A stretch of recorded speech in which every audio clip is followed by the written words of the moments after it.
question in the chat. Thank you. Okay, everyone. Welcome to Grue.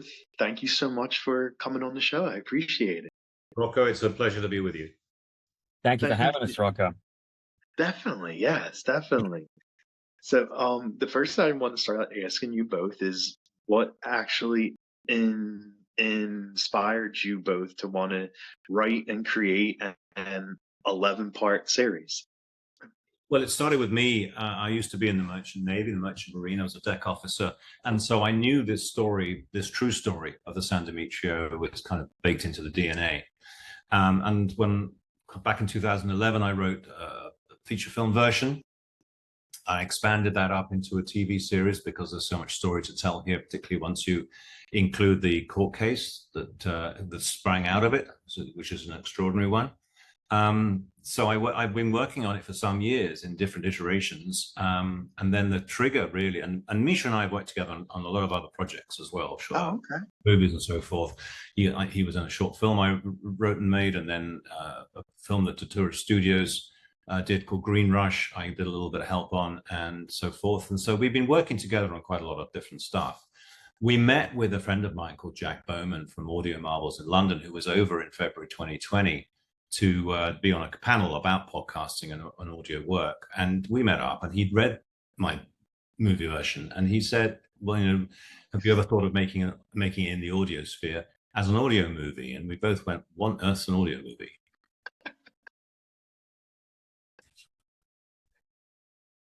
And so from there, it really became about, well, Jack, tell us. And he said, well, imagine a high-level feature film, full sound design, orchestral score, maybe delivering in Dolby Atmos, but without the pictures. And we're like, okay, let's have a think about that. And it was after John had come to me with his feature film script, the San Demetrio, which was really beautifully written, and it was something that we were going to look to put together as a movie. But a little thing called COVID-19 had come along and put the brakes on that. And so when Jack had said, hey, maybe look at this as an audio movie, it kind of made sense to us in a way. And so we kind of went away and did a little proof of concept for ourselves, if you like, really just to make sure that if we were going to go down this endeavor, that it was even feasible or possible. And so we just did a very, very easy, like some local actors in LA, some of them even recording under covers with microphones, essentially on a 6-minute little piece that we put together, John had written. And then I went and put together some sound design for it, some music, etc., of those scenes. Some of them were quite complicated, big action sequences. And we're like, oh, okay, this actually can translate. This can work.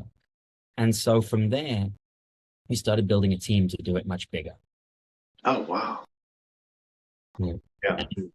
And that team, consisted of some partners in the UK. We brought on a company called B7 Media. Andrew Mark Sewell in the UK had a lot of experience with audio. Again, a lot for Audible, a lot for BBC Radio, and Jack's Audio Marvels. And then it was really about taking those screenplays and as John said, making those work audio-centrically, thinking about how's this going to play for the ear, making sure those 11 episodes were broken into individual pieces that were standalone in their own right with their own self-sustaining arcs, and bringing in a sound design team that we felt could help us accomplish, quite frankly, a very ambitious vision. And with some of the World War II sound effects and atmospheres that we wanted to create, we needed a team that had familiarity in that space. So I went to Jimmy Boyle and his team in London, who were responsible for a show called Band of Brothers and a lot of the sound design on that for HBO. They'd also done great work on James Bond and Wonder Woman 1984. And so we were really, going out to some of the leaders in the industry. We, of course, wanting to make sure that we had a wonderful score that could complement this as well and help enhance those worlds. When you got no picture, one of the biggest forms of being able to bring in that tonality and that emotional feel was the score. And so, Stephen Endelman, who was a friend of John's, came on board and worked with us really throughout that process. And him and Sam Dinley really created some wonderful work. I wanted to, we talked about this, and we really wanted to get a David Lean style feel, a really epic Lawrence of Arabia type moments. And I knew that from Stephen's other work, like previous work, that he would absolutely get this. I mean, he's a master of his craft. He knows every instrument. And there was a beautiful little moment when I first sent him the script and he was looking through it, and he sent me a little tape of him playing a little bit of music on a clarinet for a particularly emotional moment. And it was like, I've just been playing, and I thought a clarinet will be right here. And, he plays everything. And he played music, and it just, I was in tears. I put it through and it was, oh my God. You know what? We never even used it. We never even put any music on that thing. He came along later and said, you know what? This scene doesn't want music. It needs silence. It needs people. It needs to breathe on its own. That was his skill, was his ability to be so precise and so specific about the music.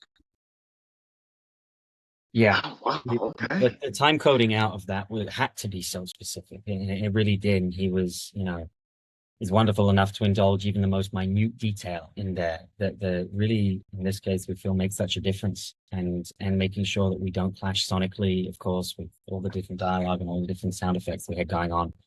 When we initially put this together, we actually tried to run that part of the post-production simultaneously. We tried to run the sound design aspect and the composition at the same time, and we very quickly realized that there were too many kids in the playground. Right? We needed to be able to create that frame and that canvas first with the sound design and the atmospheres and where we were placing our actors, so that we knew what we were augmenting. Right? Until then, it was trying to add the extra color and the augmentation to something that we didn't know where it was going to sit. Wow. And like how does that, like how does something like this work? Like are you with the actors, or did they just send you like files? No, we were very much there for every single of performance of those 100 different roles. They were recorded all individually, in some cases across different continents. For certainly the biggest stars, there were film crews there that were being directed down pipes, and we had some technology called Source Connect that we were able to utilize that gives you a very high fidelity feed to be able to hear all sorts of intonation going on in those performances. And no, it allowed us to have a very strong working relationship, which was, it's imperative when there's something of the scope of this, to have, actors working in a vacuum would certainly not have worked. So we were in all the studios by Zoom, wherever they were in the world, where we had booked the studio. And obviously, when you're in an audio studio, you're behind glass anyway. The guys the actor is in the booth, and you're out at the desk. And I see Dirk Maggs, who really likes to get in there. But the only difference was that we were doing it by Zoom. But everybody bar on one occasion, all 37 actors were individual on their own in studios, being directed by us remotely. Wow. And I'm creating over 100 roles. So yeah, it was quite a jigsaw to put together once we had the dialogue edit. Right, so you've got multiple different scenes of multiple different episodes. So you could be, episode 5, scene 4, take 6, right? That then, you may have multiple different takes from a certain actor. You've got the other performances of maybe another 5 actors in that scene, and so that all has to piece together into, a coherent jigsaw puzzle. And so that initial first draft, as it were, was an arduous task that Helen Quigley in London very gracefully assembled for us, and then from there we use that as a foundation to build and build and build. Wow, that's really amazing. It was, and it would have been a lot quicker to do the post-production, in particular, if we'd been able to be, in the studio with the sound designers. But they were in the UK, we were here. A lot of COVID was still going on, and so a lot of it had to be iterative. We'd give notes we would do it episode by episode, and so we've been at the episode 5, and we get a version of it back. Misha and I would sit down and make our notes, and then they would send it back to them. And so it was a very slow process, but a very patient one, and it allowed us to be, because we weren't under a time pressure in terms of we didn't have a delivery date, for producers or what distributors. We could take as long as we wanted to get it absolutely right, and we did. Wow. And like you have an all-star cast for this, and how did you wind up getting them all on board for the series? Pain and suffering mostly. It took a minute to assemble that, as you can imagine. But it was really, again, it's funny. It came up in a previous interview about unwavering, and we had a list that John and I had put together of who we wanted for each role and who we thought would be the best for that. And it was not only thinking about that from a perspective of who fits right in terms of their type, but it's also then who's going to be distinctive and not clash, right, vocally, because it's so important in something like this, whereby, if we've got an actor that sounds similar to this guy, that's not going to work. But I think it's very clear when Malkovich is speaking, people recognize that voice. When Cox is speaking, people know those voices. And it was a case of going out, working with, in many cases, those agents, unless there was a personal relationship there, figuring out what could work schedule-wise, what could work contract-wise, and then above all else, whether they connect with the material, whether they want to do the show. These guys don't need to do the show just for the sake of doing a show. And so, we'd worked very hard on making sure that the scripts were in a place where we felt that we'd be able to send them out and get some success. And yeah, I think in the end, we're so proud of the cast that we got to put together. I mean, Brian, John aside, Thomas, who plays our lead, I can't think of somebody that fits better. He really embodied that role of Arthur Hawkins just extraordinarily well, and it almost feels like he was born to play somebody of that era.